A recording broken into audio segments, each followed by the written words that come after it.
Sky TV.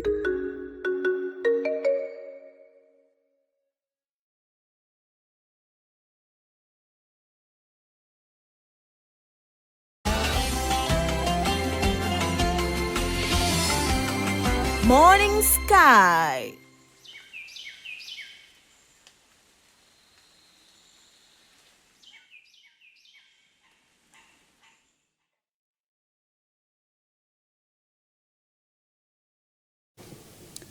Naam, habari ya asubuhi mtazamaji wa Sky TV, naamini kwamba utakuwa ni buheri wa afya ukiwa na afya njema.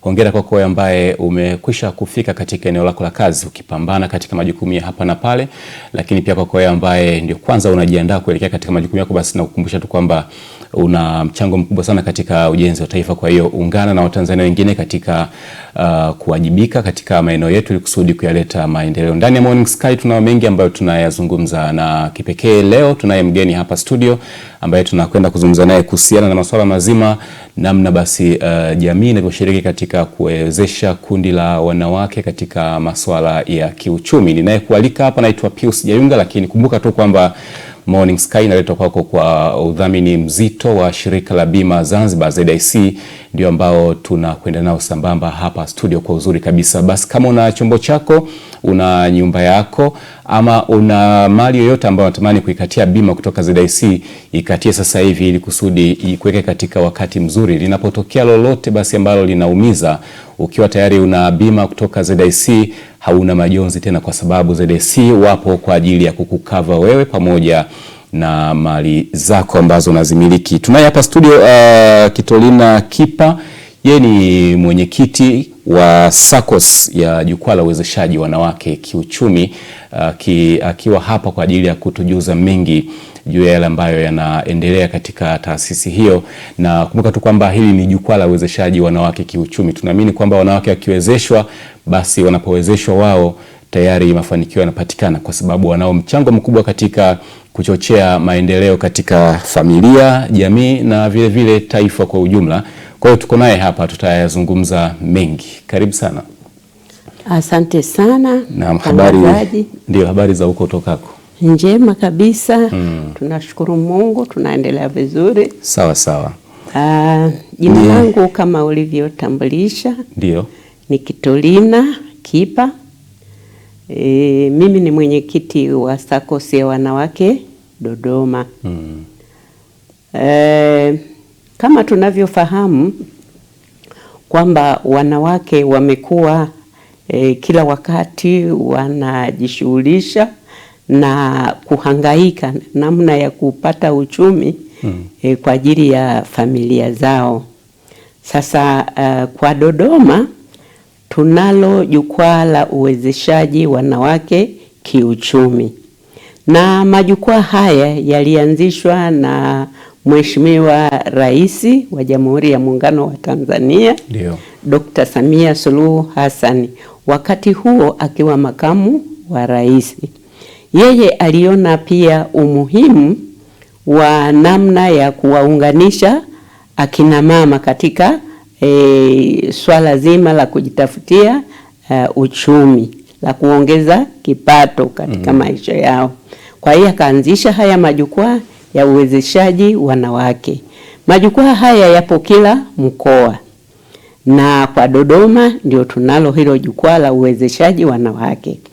Sasa Jukwaa la Uwezeshaji Wanawake lilifikiria likaona litawawezesha vipi wanawake wa Dodoma. Kwa hiyo likaamua kuanzisha SACCOS ya wanawake Dodoma. Na SACCOS hii imeanza mwaka 2023 na inaendelea mpaka leo. Mpaka sasa tuna wanachama wapatao 500.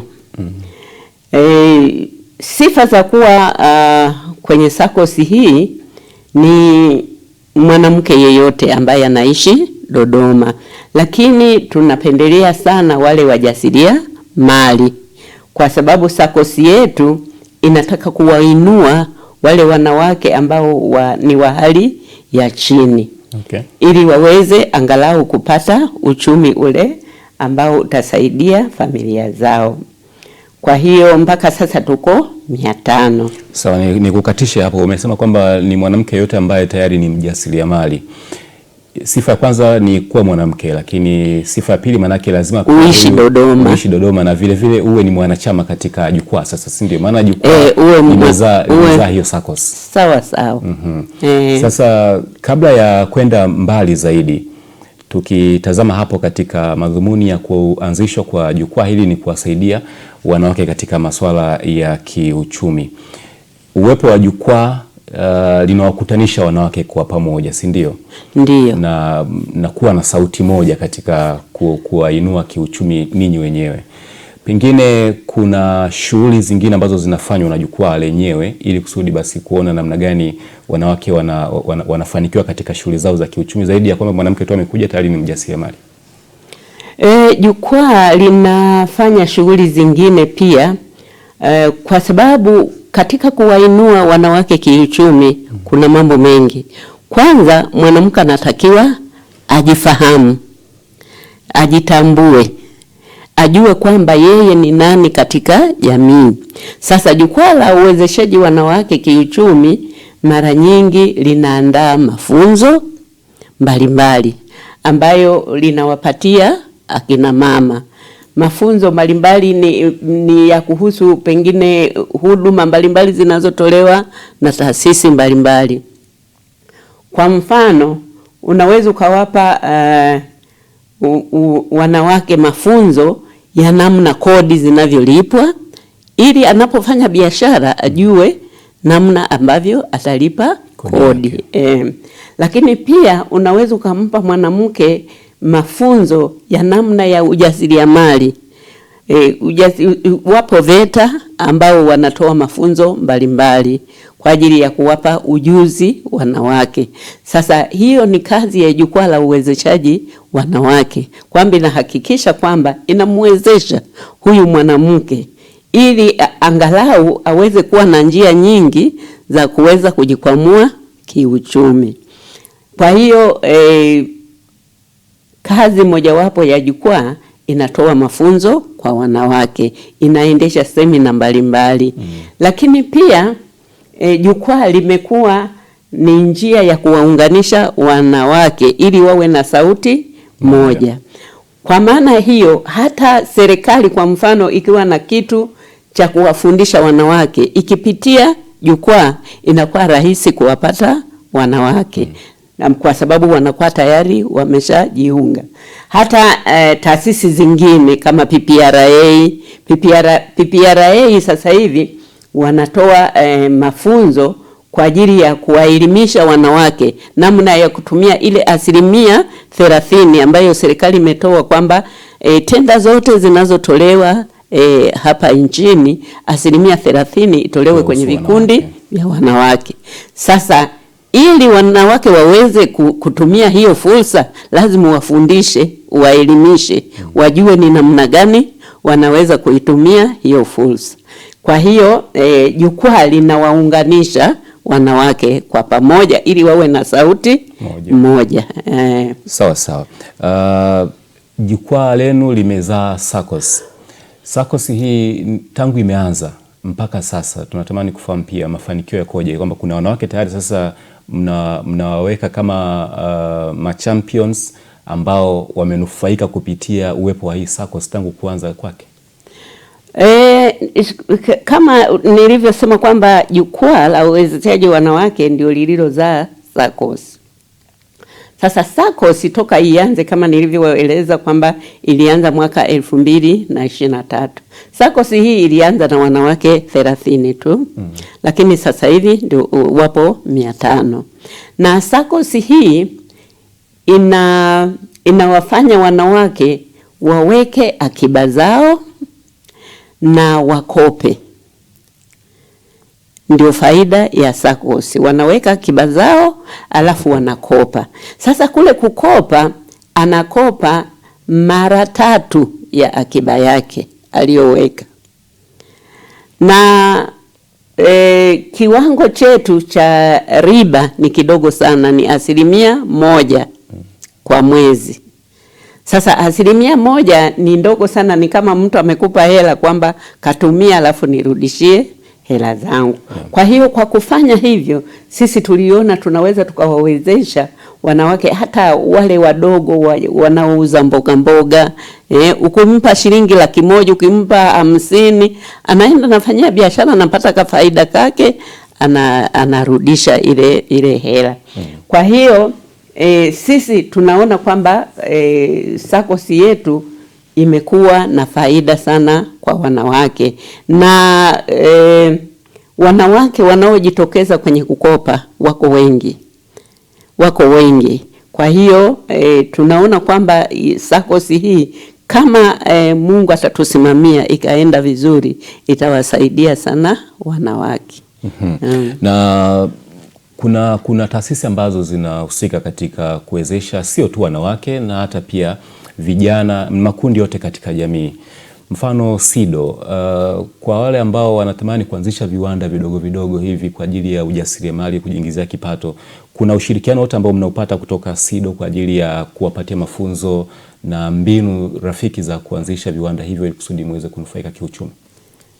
Ndiyo, tunapata ushirikiano mzuri sana kutoka SIDO. Kama nilivyosema kwamba taasisi mbalimbali. Kwa hiyo sisi tunatafuta taasisi mbalimbali ambazo zinaweza zikafanya kitu chochote ambacho kitawasaidia wanawake. Sasa SIDO kwa sababu wanatoa nao mafunzo kwa ajili ya watu kujiendeleza, na sisi huwa tunawatumia SIDO. Mara nyingi huwa wanatoa mafunzo kwa wanawake wetu, na pengine wakiwa na event fulani wanatualika, tunaweza tukashiriki kwenye mafunzo hayo ili sasa wanawake waweze kujifunza. Kwa hiyo SIDO tunashirikiana nao vizuri. So far mpaka sasa tumeshirikiana na watu wa SIDO, tumeshirikiana na watu wa PPRA, tumeshirikiana na watu wa VETA, tumeshirikiana na watu wa TRA. Kwa hiyo ni taasisi nyingi ambazo tunashirikiana nazo.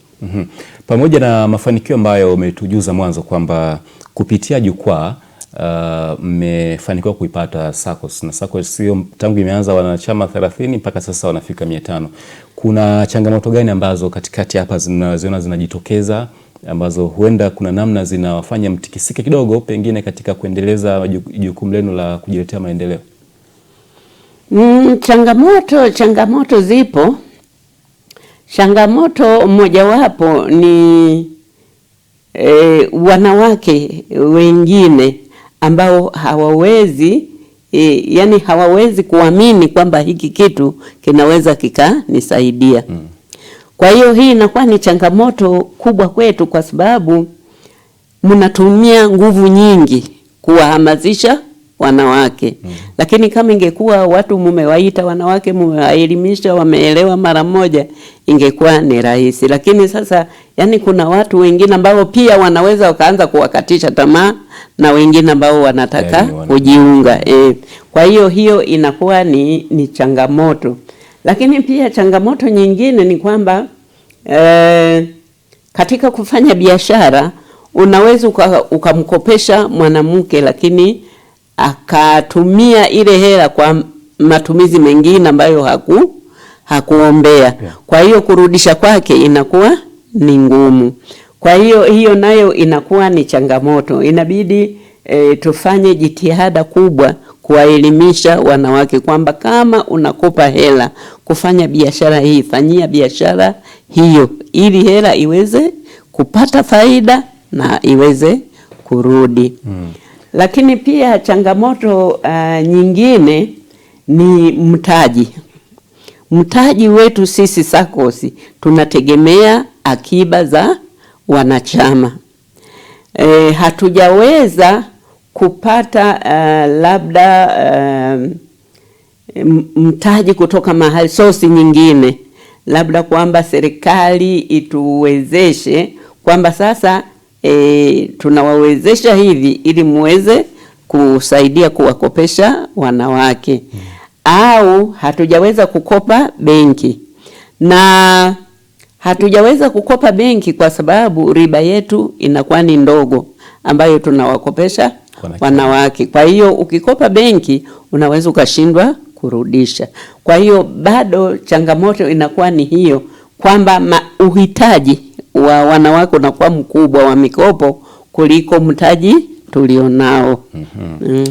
Hii changamoto ambayo umeizungumza hapo ya unakopa pesa alafu unakwenda kuitumia kwenye matumizi tofauti na yale uliyokusudia, mwisho wa siku sasa kwenye kurejesha inakuja kuwa mvutano pale.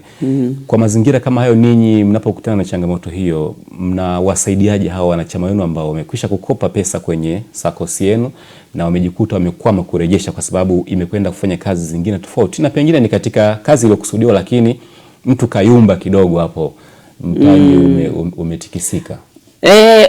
Tunachofanya ni kuendelea kuwaelimisha hawa wanawake kwamba lazima unapokopa uwe na malengo. Hicho ndio kitu cha kwanza. Sio ukope tu kwa kuwa mtu mwingine anakopa. Unapokopa uwe na malengo, na yale malengo yako uwe umeyapangilia kwamba nikikopa hapa ninaweza nikafanya biashara itakayorudisha. Kwa hiyo kikubwa zaidi ambacho tunafanya ni kuendelea kutoa elimu kwa wanawake waweze kujua namna ya kutumia hizi fursa za mikopo, kwa sababu huwezi ukachukua mkopo ukaenda kununulia vijola. Sasa hapo utarudishaje hiyo hela? Kwa hiyo unapokopa, mkopo unatakiwa ukopwe uwe na lengo maalum ambalo unaona kwamba litazaa na kurudisha fedha za watu. Kwa hiyo cha msingi tunafanya tu kuwaelimisha. Lakini pia kama mtu akisema kwamba biashara mwezi huu ilienda vibaya, tunamuongezea muda wa kuweza kulipa. Kwa sababu lengo letu ni kuwasaidia wanawake. Lengo letu sio kuwakomoa wanawake. Kwa hiyo sisi hatukimbilii sana kuchukua sheria. Sisi tunakimbilia sana kuwawezesha na kuwaonya na kuwafundisha wale wanawake ili tufike mahali sasa tuwe kwenye mstari mmoja. Kwa wale ambao ni wanandoa, yani mke ana mume wake na huyo mke ni mwanachama kwenye jumuiya yenu, linapofika swala la kukopa ni kwamba anahitaji kumshirikisha mwenza na ninyi mwe na taarifa kwamba akashirikishwa mwenza, ama yeye tu anaweza kukopa na akapeleka pesa ndani? Fomu zetu zile zinazojazwa kwa ajili ya kuomba mikopo zimeweka hiyo provision. Kwamba mtu kama ana mume basi kuna nafasi ambayo mume anajaza kuonyesha kwamba amekubaliana na mke wake kuweza kukopa huo mkopo, ili hata leo na kesho mke akikwama kurudisha basi mume anakuwa anajua.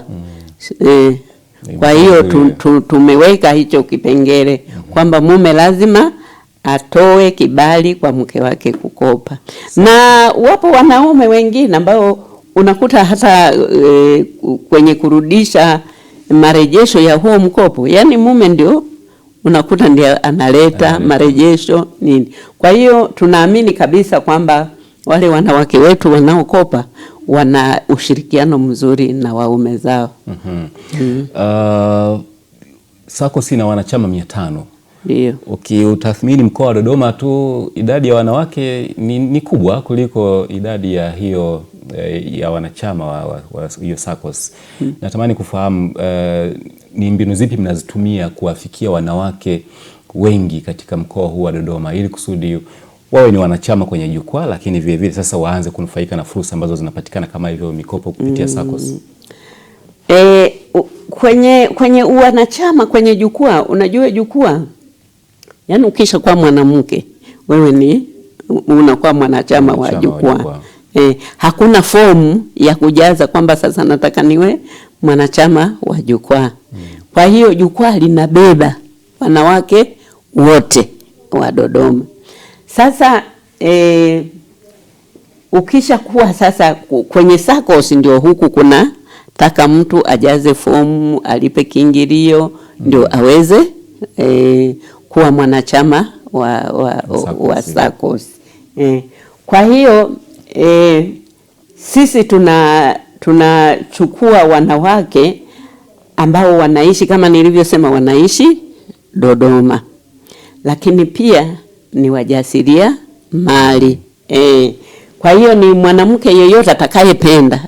Na sasa hivi tumeanza kushirikisha kuingia wilayani. Tunaingia Kondoa, Mpwapwa, Kongwa, tunao wanachama, Bai, tunao wanachama.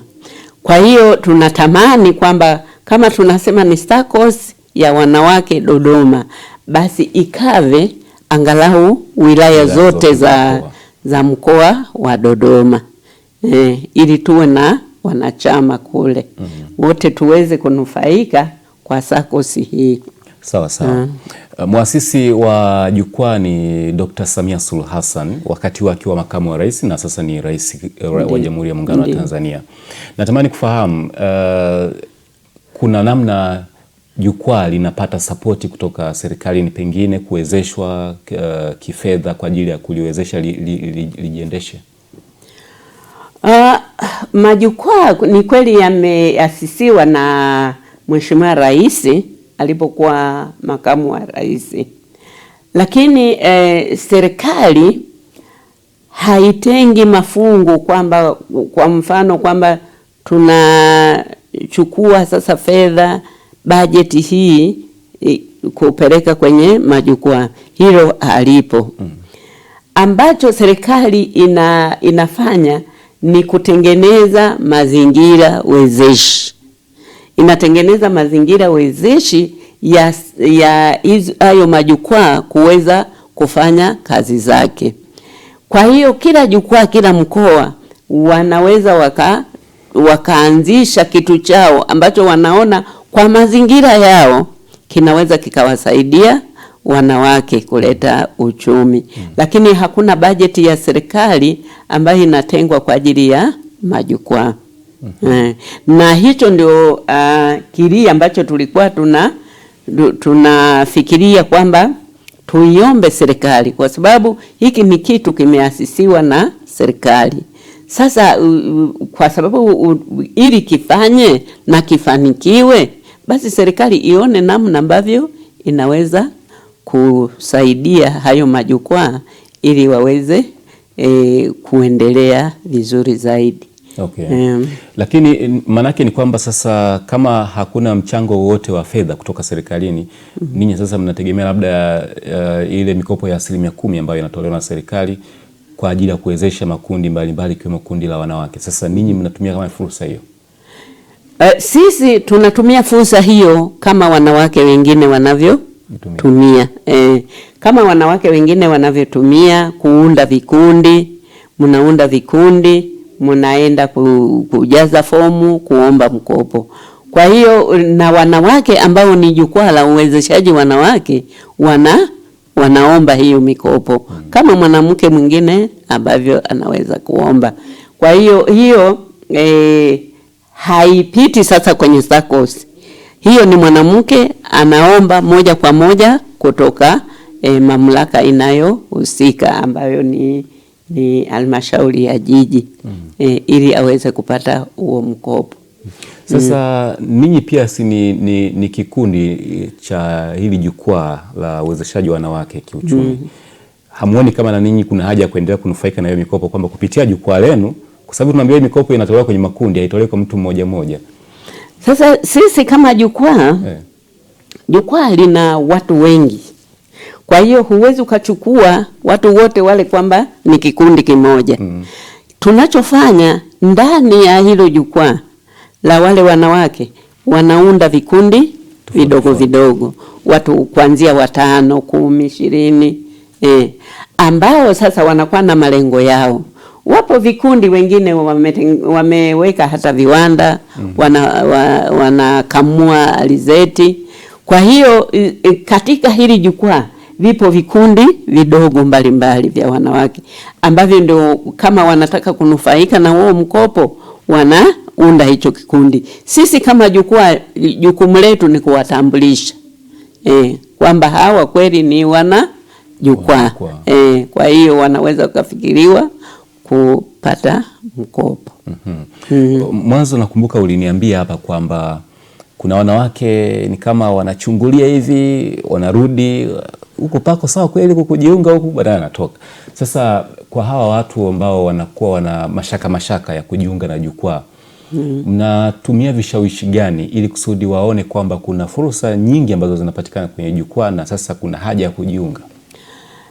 Kama nilivyosema, unajua ushawishi ni kutoa elimu tu.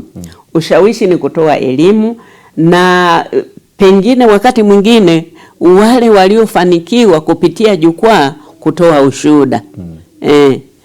Kuwaonyesha wengine kwamba jamani, ukijiunga na jukwaa, ukijiunga na SACCOS unaweza ukafanikiwa. Mimi nimefanikiwa 1, 2, 3. Kwa hiyo yani tunachofanya ni kujitahidi kutoa elimu kwenye mikutano mbalimbali ambayo inawakusanya wanawake wengi. Huwa tunatoa maada hiyo ya kuwashawishi wanawake, na kwa namna hiyo tunaona kwamba wanawake wanaenda wanaelewa taratibu, wanapata uelewa. Okay. Sawa. Na mtazamaji, kama ndio kwanza umejiunga nasi, hewani kwa sasa ni Morning Sky sehemu ya pili, na hapa studio tuko naye mgeni Kitolina Kipa. Yeye ni mwenyekiti wa SACCOS ya jukwaa la uwezeshaji wanawake kiuchumi. Mengi hapa ambayo tunayazungumza, lakini katika yote haya yanagusa zaidi katika eneo la kumwezesha mwanamke kiuchumi, na ndio maana pia ikazalishwa hii SACCOS maalum kabisa kwa ajili ya kusapoti harakati za mwanamke kujikwamua kiuchumi. Kwa hiyo pia nawe ambaye unatazama sasa hivi, inawezekana ni mwanamke, ni mwanaume, unayo nafasi ya kushiriki katika kumwezesha pengine huyo mwanamke, lakini pia kama ni mwanamke unatazama, unao nafasi ya vile kujiunga kwenye jukwaa la uwezeshaji wanawake kiuchumi popote pale nchini, kwa sababu tunaambiwa majukwaa yapo katika mikoa yote. Kwa hiyo popote pale unatupata wewe, jiunge tu katika jukwaa ili kusudi uweze kunufaika. Sasa mwenyekiti, natamani pia kufahamu malengo ya jukwaa na hasa kupitia hii SACCOS ni yapi katika siku za mbeleni katika kumwezesha huyu mwanamke kiuchumi? Malengo ya jukwaa kama nilivyokuambia kwamba jukwaa ni la uwezeshaji wanawake kiuchumi. Sasa kila mkoa unabuni namna ambavyo sasa utafanya ili kuwawezesha wanawake kiuchumi. Sasa jukwaa letu la mkoa wa Dodoma liliona libuni kuanzisha SACCOS. Na malengo sasa ya jukwaa ni kwamba wanawake wengi waweze kupata fursa ya kukopeshwa, kuweka akiba zao na kukopeshwa na SACCOS ili waweze kuinua zile biashara zao ambazo wanazifanya. Na huku ikiwa lengo kuu la jukwaa ni kuwainua wanawake katika uchumi. Lakini lengo lingine la pili ni kuwafanya wanawake wapate forum ya pamoja. Yaani tuseme leo kwa mfano hata rais akisema anataka akutane na wanawake. Mahali pa kuanzia ni kwenye jukwaa la uwezeshaji wanawake kiuchumi, kwa sababu kule ndiye anajua kwamba kuna wanawake wengi. Kwa hiyo tunapata pia kwa kuanzisha hayo majukwaa ya wanawake, tunapata forum ya pamoja ambayo tunakuwa na sauti ya pamoja. Hilo ndio lengo kubwa. Lakini lengo lingine ni kuwafanya hawa wanawake wawe na mchango chanya kwa taifa. Kwa sababu mwanamke akikaa nyumbani peke yake hata hawezi kujua haya mambo mengine yanayotendeka huko. Lakini akikutana na wenzake katika forum ya jukwaa la wanawake, manake huwa tunakuwa na mikutano yetu, tunakuwa na matamasha yetu. Sasa mkikutana kule mnabadilishana mawazo, na mwanamke akiwa na mwanamke mwingine anaona kumbe kuna mwanamke mwenzangu anafanikiwa kwa hivi, kwa hiyo na yeye anaweza akabadilisha mwelekeo wake, akafanya kama anavyofanya. Kwa hiyo lengo lingine la serikali ni kuwafanya hawa wanawake waweze kuwa na mchango chanya kwa serikali. Kwa sababu anapokuwa anafanya biashara zake, anakuwa na uchumi, atalipa kodi, atachangia kitu chochote cha serikali, kwa hiyo wanakuwa na mchango chanya. Hayo ndio malengo makuu ambayo yalifanya jukwaa la uwezeshaji wanawake kuanzishwa, hasa kuwaweka pamoja wanawake, kuwakutanisha pamoja, wawe na sauti moja. Na hata kwa mfano ulivyosema kwamba kuna mikopo hii ya 10%, kwa sababu wanawake wakiwa pamoja inakuwa rahisi kuunda vikundi, kwa kuwa wanafahamiana, wamekutana, wanafahamiana. Sasa akikaa mmoja mmoja nyumbani, utaenda kwa jirani useme hebu jirani njoo tuunde kikundi, inakuwa haiwezekani. Lakini mkiwa pamoja kama jukwaa inakuwa rahisi, kwa kuwa mmefahamiana, mnaunda vikundi, mnaenda kuomba mkopo.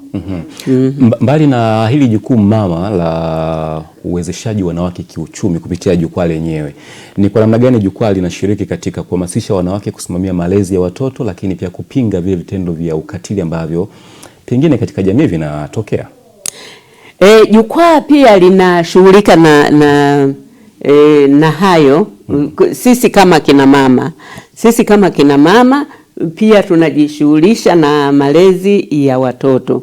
Kwa mfano wakati mwingine huwa tunaenda kutoa elimu ya kupinga ukatili wa kijinsia, ukatili wa watoto.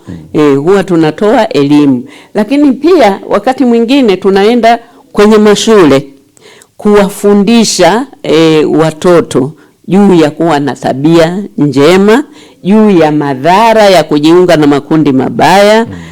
Kwa hiyo kwa namna hiyo jukwaa linakuwa linashiriki katika malezi ya watoto.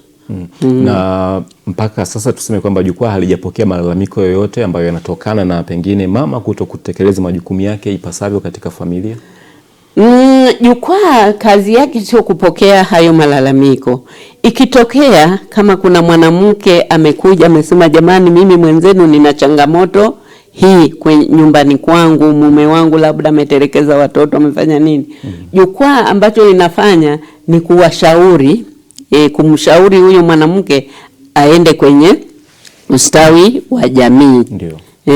Na jambo jingine ambalo jukwaa linafanya ni hilo, kwamba linawaongoza wanawake na kuwaelekeza kwamba ukiwa na tatizo hili nenda hapa, ukiwa na changamoto hii nenda hapa, ukiwa na hiki nenda hapa. Kwa hiyo jukwaa linatakiwa liwe linafahamiana na taasisi mbalimbali, linafahamiana na taasisi mbalimbali. Hata kwa mfano mtu unampeleka kwenye ustawi wa jamii, unaweza ukamweleza yule mtu wa ustawi wa jamii, nina mtu wangu hapa wa kutoka jukwaa ana shida, naomba umsikilize. Kwa hiyo unamwelekeza, mtu anaenda ustawi wa jamii, anapeleka hiyo hoja yake. Kama mtu ana changamoto ya kodi, unaweza ukawasiliana na mtu wa TRA kwamba namleta mama ambaye ni mjumbe wa jukwaa, ana shida yake ya changamoto ya kodi, naomba umsikilize. Kwa hiyo kwa namna hiyo tunawasaidia wanawake. Sawa sawa. Kwa kuhitimisha, neno lako ni lipi kwa wakina mama, wanawake? Tusema kina mama inawezekana tunatenga baadhi ya makundi. Wanawake unawaambia nini kuhusiana na umuhimu wa kujiunga kwenye jukwaa la uwezeshaji wanawake kiuchumi na hasa kunufaika na hizo SACCOS? Lakini jamii kwa ujumla kuhusiana na mtazamo, inapaswa kuwa na mtazamo gani juu ya jukwaa lenyewe?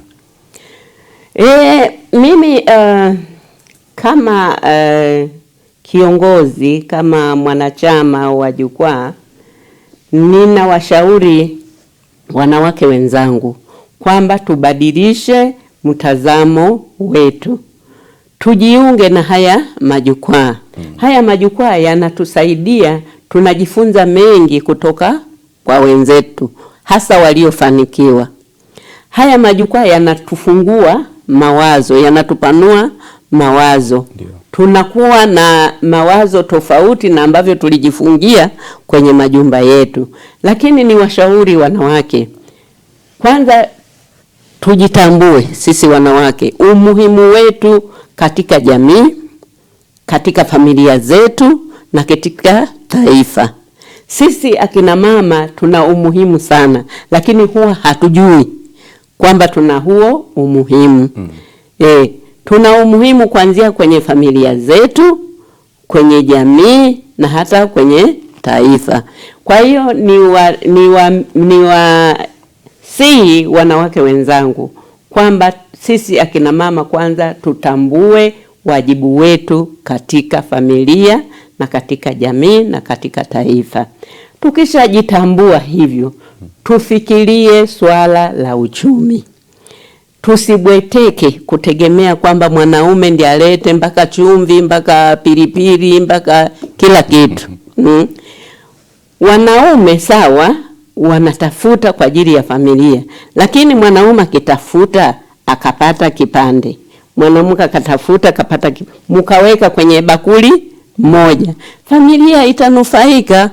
Mtakuta mnaiendesha familia yenu kwa wepesi kuliko ukimwachia mwanaume kila kitu.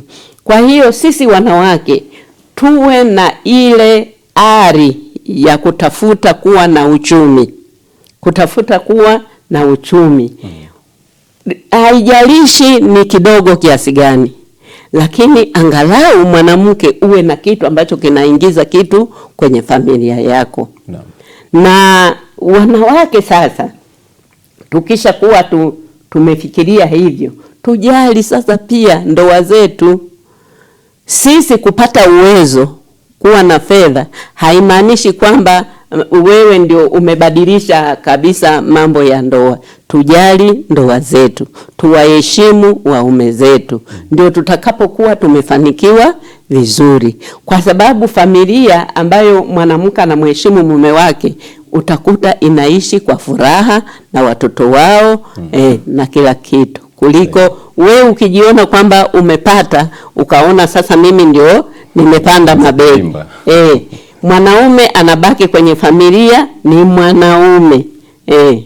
Wewe hata uwe na cheo, uwe na fedha, uwe na nini, wewe ni mwanamke, heshimu mume wako na ulete uchumi ndani ya familia. Sawa, ninakushukuru sana. Shukrani sana. Ndivyo tunafika tamati. Ni mwenyekiti wa SACCOS ya Jukwaa la Uwezeshaji Wanawake Kiuchumi, anaitwa Kitolina Kipa. Tumekuwa naye hapa studio kwa siku ya leo. Naamini kwamba yote ambayo yamezungumzwa hapa na hasa mkazo ambao ameweka hapo mwishoni basi una umuhimu wake kwa kila mmoja wetu. Mwanamke ukifanikiwa mambo yako yakakaa vizuri kiuchumi, basi usisahau kwamba bado una wajibu wa kumheshimu mume wako, lakini kuipenda familia yako kwa ujumla. Vile vile mwanaume na wewe unapokuwa basi umemsupport mwenza wako na akafanikiwa, mambo yaendelee kuwa mazuri katika familia. Ukileta kidogo, mama naye kidogo, basi mnakuwa mmekamilisha kitu kizima katika familia. Tunafika tamati ya Morning Sky na nikushukuru sana ambaye tumesafiri pamoja, lakini shukrani za pekee ziende kwa washirika wetu. Shirika la Bima Zanzibar ZIC ndio ambao wanawezesha Morning Sky kukufikia kuanzia majira ya saa 1 kamili asubuhi hadi tunapohitimisha majira ya saa 3. Mimi naitwa Pius Jayunga, kwa niaba ya wote ambao wamefanikisha kipindi hiki niseme asante na endelea kuitazama Sky TV.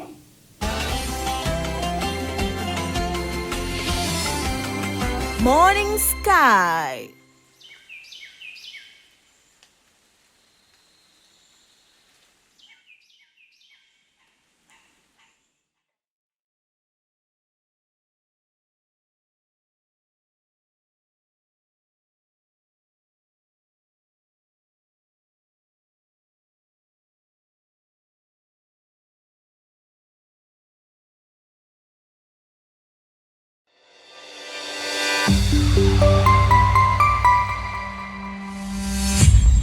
Sky TV.